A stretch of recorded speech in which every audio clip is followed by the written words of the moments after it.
Voices from Struggle to Strength. Today, I'm very pleased to have Billy Dees with me. Welcome, Billy. Thank you so much, Ruth, for having me on. It's really a pleasure to be here. Thank you very much. You're welcome. Billy, tell us a little bit about what you are passionate about and why. As a creator, I would probably have to say that audio has always been at the root of a lot of what I've done, starting way back as a child. I was one of those kids who had the big speakers in the bedroom and the amplifiers and all that stuff. And I was lucky in some respects that I was able to turn my knowledge of electronics and all those other things into a profession, and it led into a lot of what I did over the years. Mm-hmm. More recently, probably about the last 10 years, I've gotten into video production, and that's probably where most of my revenue streams come from. I would have to say video is very important. I do a lot of corporate styled stuff, Mm-hmm. and I very much like those two. I Every once in a while I get asked to do photography. I'm a competent photographer. I would not say that, if you need a professional headshot and all, I'm not one of those people with a bunch of Right. backgrounds and a bunch of filters and all. I'm Mm-hmm. probably not that, but then I like to couple that with something that has some relevance in terms of when I'm working with an author, for example. Mm-hmm. It's very nice to incorporate some kind of a cause that they may have. A Right. lot of authors share their personal journey. They've had some Mm-hmm. sort of a struggle. They're battling a disease. They've had a bad accident, and the things of this that so many people go through.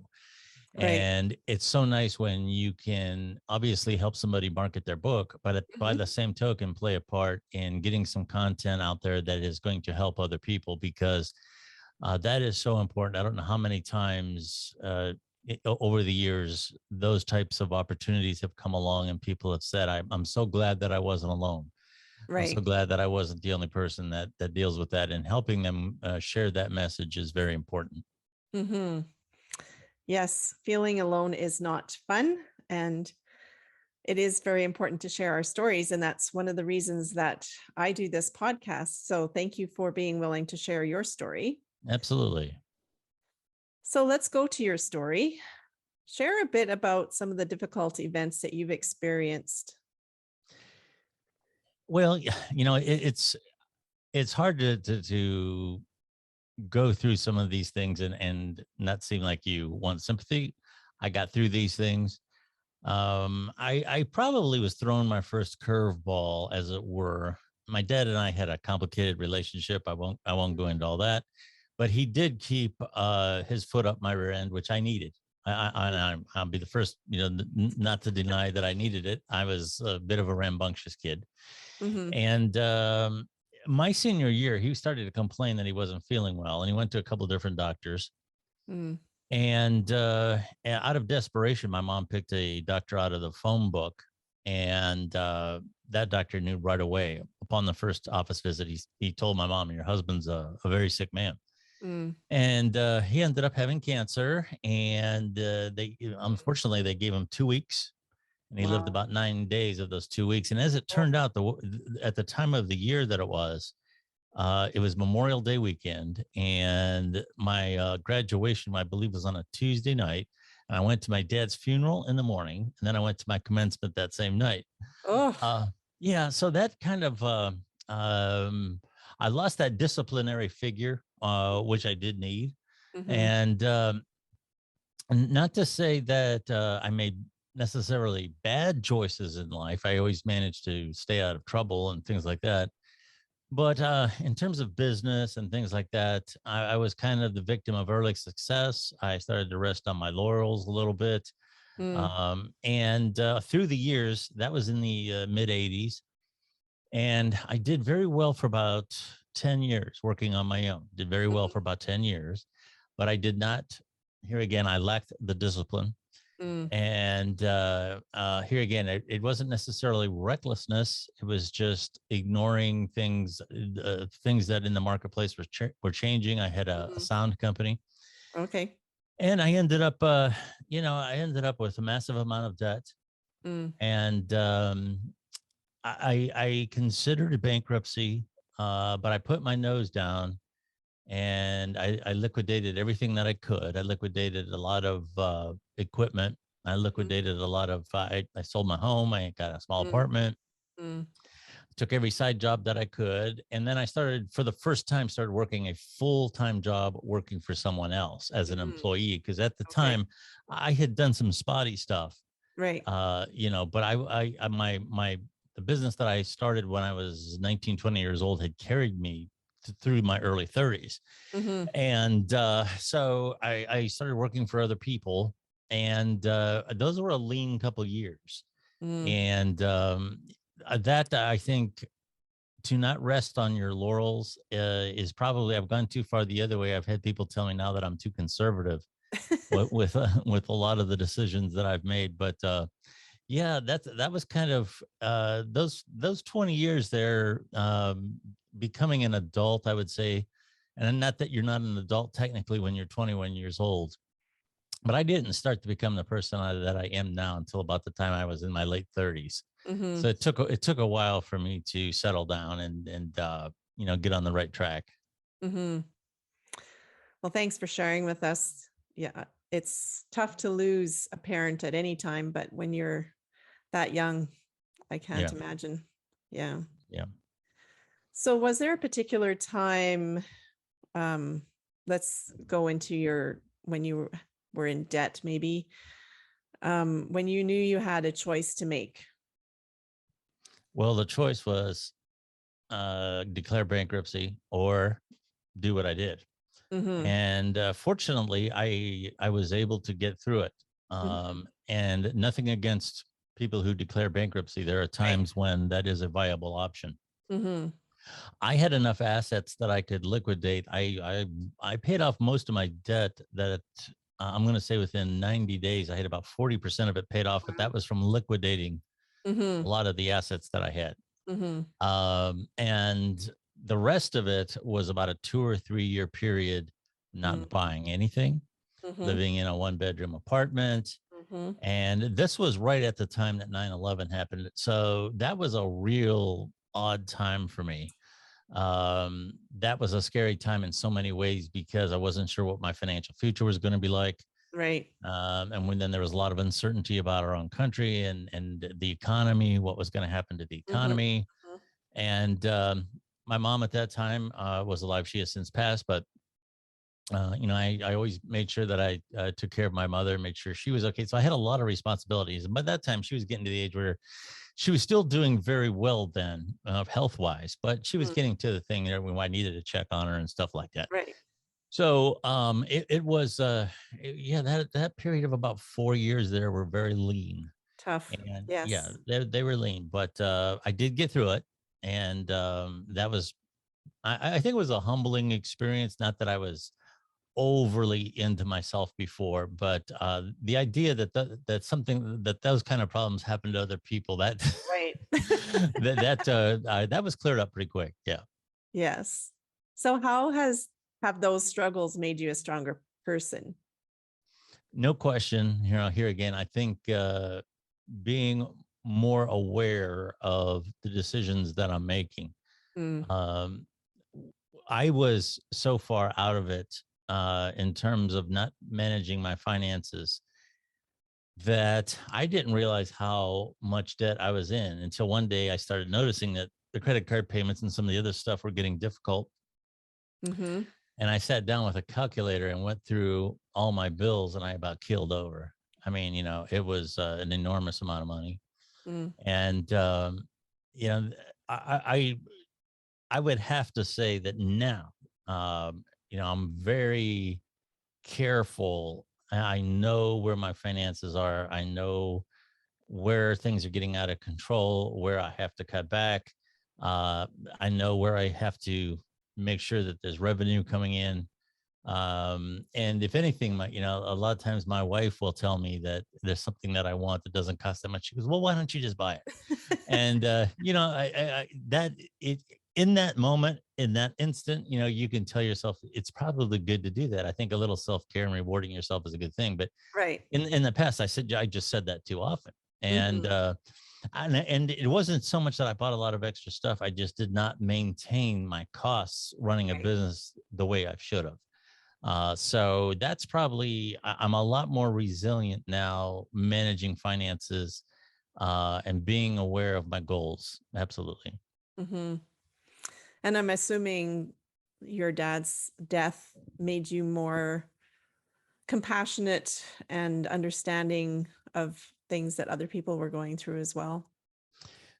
I'm going to say here's where I might sound a little modest. I've always been very much a person that could put myself in somebody else's shoes. Mm. Um, Even at a very young age, I uh, was able to relate to kids who didn't have it as good. I was pretty lucky. I was a strong young man, and Mhm. I wasn't one to get picked on and all that as much as some of the other kids were. Right. And I was always very empathetic to their plight. I didn't fall into those traps. I was pretty good that way.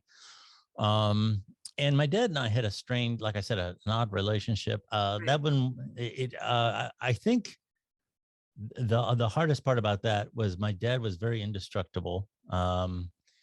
He was a veteran, very Mhm. strong, and here again, but he was a fighter. He was a good one too. He wasn't a bully either, but you didn't want to back him up against the wall. And I think that seeing him go down so quickly was something that I never expected.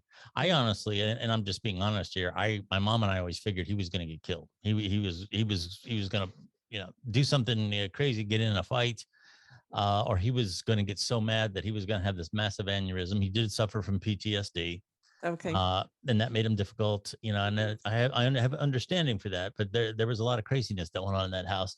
Mhm. And I kind of feel that seeing him go just kind of get weak and almost just dissolve Mhm. was something that I didn't expect. That I didn't expect because he was always so indestructible. I mean, nobody messed with my old man. Mhm. So I think that maybe that in a subliminal way kind of told me that none of us are indestructible. You Mhm. know, so Mhm.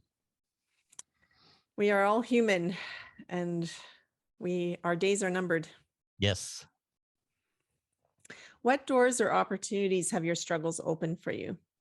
Well, I got into things. I think one of the most important things that you can remember about that you can take from that, I should say, and what I remember about it is I got involved in things. The day job that I got involved in electronic sales, Mhm. and I learned a lot about marketing, which I'm applying to what I'm doing now. Mhm. And a lot of those skills and a lot of that experience I never would have gotten had I stayed where I was. And if things were only moderately successful and I was able to carry that on for years to come, I wouldn't have learned what I learned now. Mm.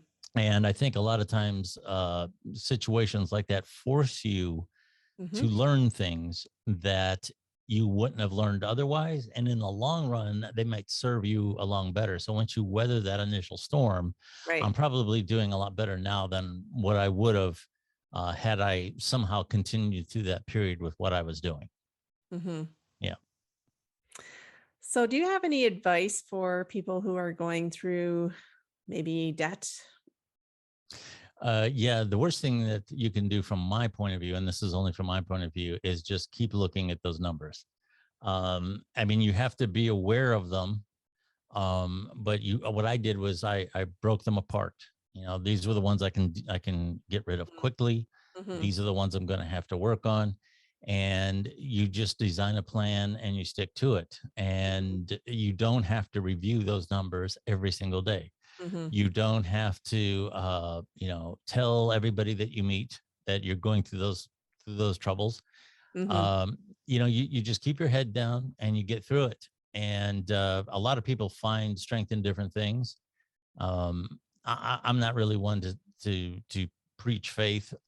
With me, the inner strength that I've found is just that you have to tell yourself that you can do it. And for those that uh, rely on their faith to get themselves through that, that's great. Anything you can do, whatever works, is what I always tell people. Mhm. There's no wrong way to do it. If you have a plan that works, Mhm. that's what you stay with. So Mhm. whatever works is the answer. Mhm. If you have good friends and good family that can help you through that, now not necessarily financially, I Right. avoided asking people for money.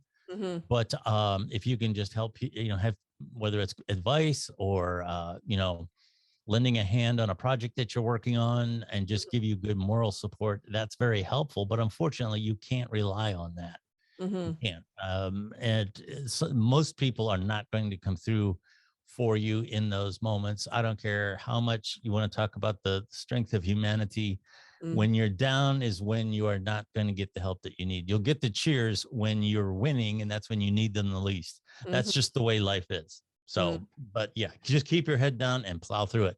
The idea that if we're talking about debt, there's a lot worse that you could go through. There's a saying that as long as you have your health, and it sounds like a cliche, it sounds like a cliche right up until the time you don't have it anymore. Mhm. So, if your biggest problems are debt, you're lucky. Mhm. So just put your head down, stop buying stuff, stop living beyond your means, get through it. Yes. Yes, I liked what you said at the beginning there, where you talked about not looking at the big mountain, but breaking it down Yes. into small steps. And I think that's with any problem, right? We need to figure out what that first step is that we can Yes. take.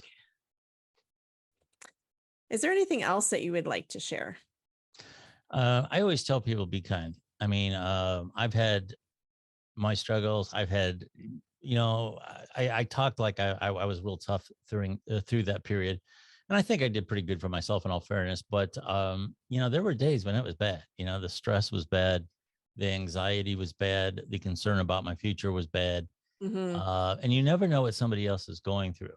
Right. And when someone can say a nice word to you, even in the most superficial manner, when you ask somebody how you doing today, and you actually wait for an answer, Hmm. those types of things can mean a lot to people. So I always tell people, be kind. Hmm. You never know what someone else's burden is, Hmm. and it just makes the world a better place when you can give some breathing room. Don't always be so critical of people when they get on your nerves. You don't know what caused that, No one especially if gets it's on me. your nerves, do they? What's that? No, no, never. What's the best way for people to connect with you, Billy?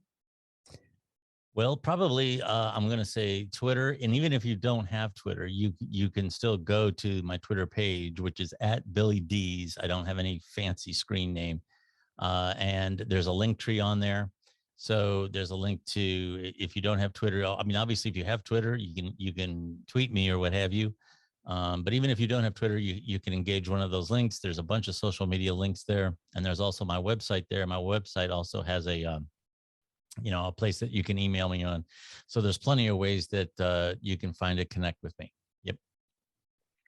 Thank you very much for being with us today. And I look forward to continuing the discussion when we have our Twitter space.